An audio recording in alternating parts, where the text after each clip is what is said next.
Hola, mi nombre es Fabricio Mejía Madrid y esta es mi colaboración semanal para Sin embargo, que se llama Al fondo a la derecha.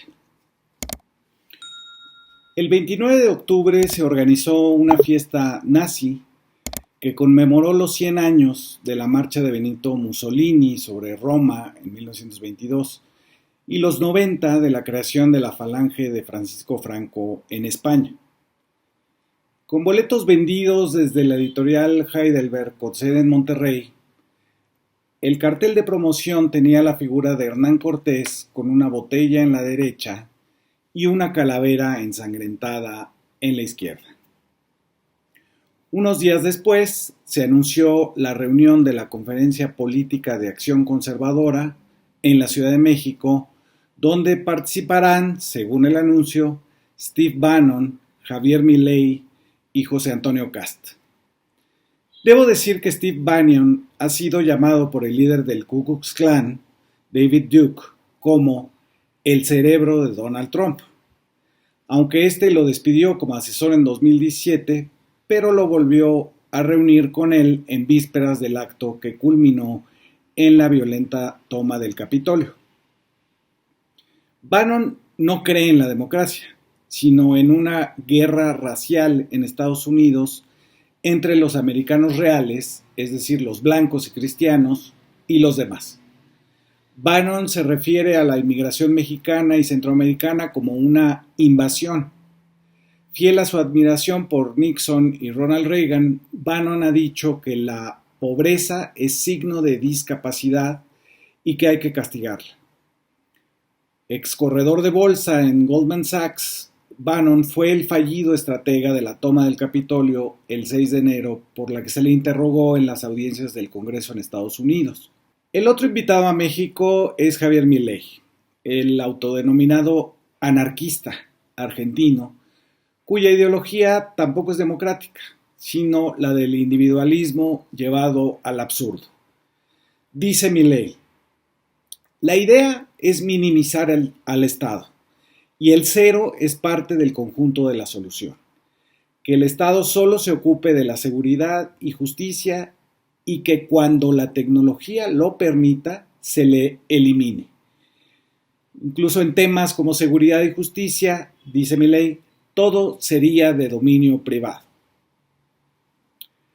Los autodenominados anarquistas, que tuvieron una comuna aquí en Acapulco, son en realidad libertarios, es decir, los que no pagan impuestos, están en contra del Estado y creen que los derechos constitucionales son solo servicios, es decir, solo de quienes los pueden pagar. Milei ha dicho que si hubiera que elegir entre la mafia y el Estado, él prefiere a la mafia porque ésta compite. También ha propuesto que se privaticen las calles y que se pague por transitarlas, y así el Estado no intervenga ni siquiera en tapar baches. En la televisión argentina, Milei incluso se atrevió a asegurar que no había pandemia y que las restricciones al tránsito eran cavernícolas. Un poco como acá el dueño de TV Azteca, Ricardo Salinas Pliego. Su frase "cualquiera es puto con culo ajeno", que profirió en un programa en vivo, se refería, además de la obvia homofobia, a que para el libertarismo la política social es un robo a los exitosos para dárselos a los fracasados. Igual que los que se oponen aquí a que se les cobren impuestos. Ahora Milei ha entrado a la política, pero no cree en el Estado. Dice que lo ha hecho para dinamitar al sistema desde adentro. El último invitado a México es el derrotado candidato chileno José Antonio Cast. Este tampoco es democrático. Sustentó su campaña en defender la dictadura de Augusto Pinochet en Chile y en atacar la transición a la democracia después del referéndum del no. Cree, por ejemplo, que la desigualdad es algo natural entre los seres humanos, que los militares son una reserva moral de la nación y se opone a toda legislación a favor de las mujeres, la diversidad sexual y la educación pública.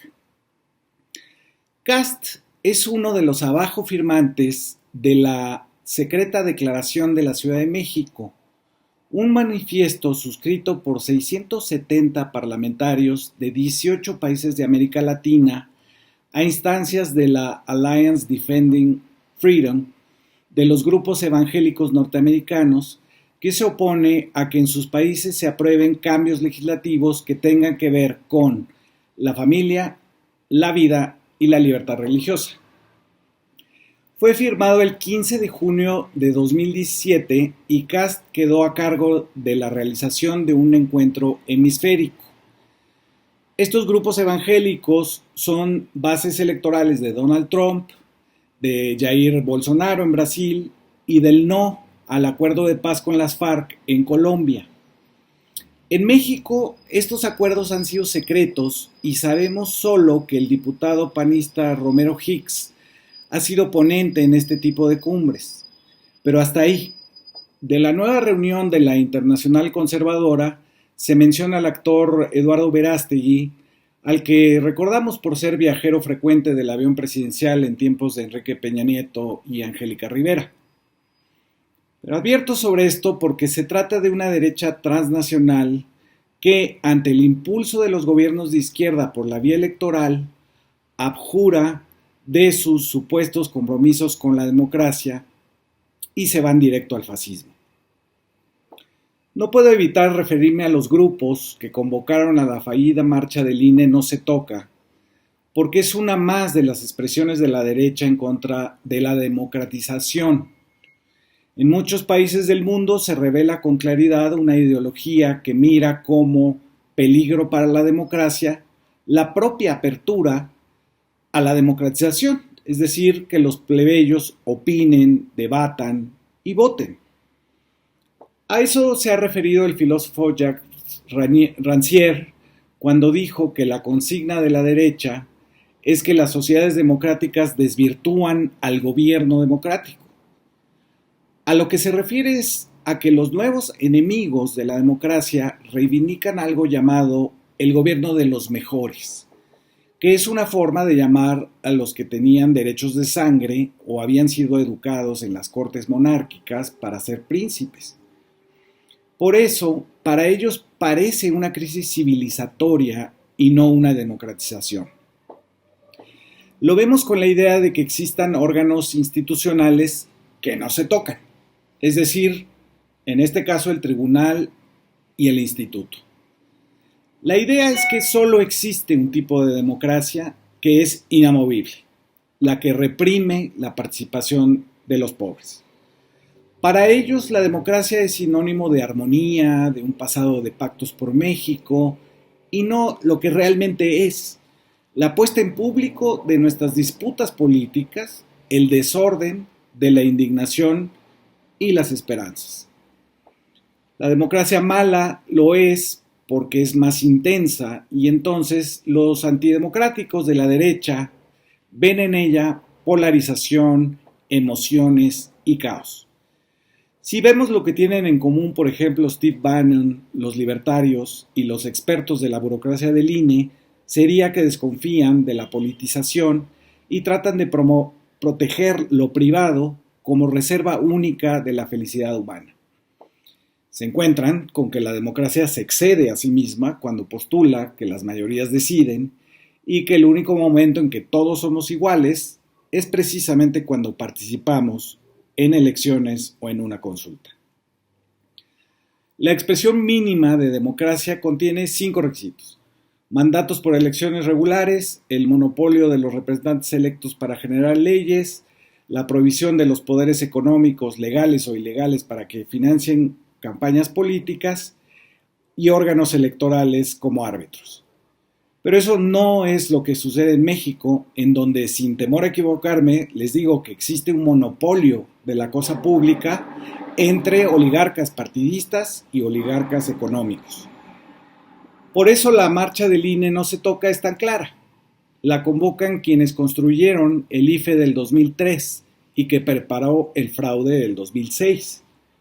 el PRI del Bester Gordillo, la Coparmex y Acción Nacional. Antes se llamaron Luis Carlos Ugalde, el consejero presidente del INE que fraguó el fraude de 2006, Alejandra Latapí, la consejera de la Cámara Empresarial, y Arturo Sánchez Gutiérrez de Acción Nacional, quien, como ya he dicho antes en este espacio, fue el encargado de ir a la embajada norteamericana a proclamar el triunfo de Felipe Calderón 18 días antes de que se llevara a cabo la elección. Estos tres personajes ahora se llaman Lorenzo Córdoba, Claudio X González y Marco Cortés. Desde su creación, el 4 de abril de 2014, el INE tiene la fatalidad de su antidemocracia. Es producto del Pacto por México, de hecho es su compromiso número 90, que lo hizo omnipresente y discrecional. Le atribuyó una estructura paralela en los estados, la designación de los consejeros en las entidades y una facultad de poder o no organizar elecciones locales. Todo en manos de los consejeros que designó el Pacto por México y que trajo como resultado que el operador político, Lorenzo Córdoba, y el administrativo, Edmundo Jacobo, se quedaran 12 y 18 años respectivamente en el mismo puesto. Donde la derecha atávica del libertarismo de Milei y la burocracia dispendiosa del INE se tocan es en su desconfianza de la politización de los más. Ahí se cubren con la viejísima y errónea idea liberal de que los individuos viven separados del resto, calculan como mercaderes sus costos-beneficios aún en política y se dedican a perseguir la felicidad que les da el consumo, las nuevas marcas, la tecnología que, según Milei, sepultará la necesidad del Estado. Eso es a lo que se refieren cuando se oponen a que los consejeros sean electos de una lista que vendría de tres fuentes: el Congreso, la Suprema Corte de Justicia y el presidente. ¿Por qué se opondrían a la apertura de la democratización del órgano electoral? Porque su origen en ese 2003 fue el acuerdo entre la líder corrupta de los maestros, Acción Nacional y una cámara empresarial. ¿Quiénes han convocado a esa marcha? Pues sus herederos, Margarita Zavala, Alito Moreno y Claudio X González. Su enemigo, dicen, es el populismo, esa palabra que engloba la maldad, la discordancia de la legitimidad popular contra la legitimidad experta. Ese término, populismo, quiere cubrir la verdadera fantasía de la oligarquía: gobernar sin política, es decir, sin las contradicciones, emociones y disensos de la democracia participativa. Por eso el INE se opuso al juicio a los expresidentes y a la consulta de revocación de mandato, porque su idea de democracia es autoritaria, gobernar sin la gente, porque la gente no sabe. Por eso también la única campaña que se recuerda del INE es la de un chile chipotle que nos regañaba desde su cubículo académico por no saber qué es la única democracia buena. Y ahí está la ida sin retorno de la derecha al fondo. Si no funciona ya su argumento de que la democracia nada tiene que ver con que si la gente tiene o no condiciones equitativas, entonces lo que hay que hacer es terminar con ella, con el Estado, con las consultas populares. Lo necesario, no está de más advertirlo, no es lo que diga un experto, sino lo que decide la mayoría. Conservar una élite que decide por los demás y pavimentar las calles con dinero privado, se tocan hoy las narices. Pero aquí estamos, los plebeyos de siempre, para defender la democratización de la democracia. Muchas gracias por escuchar.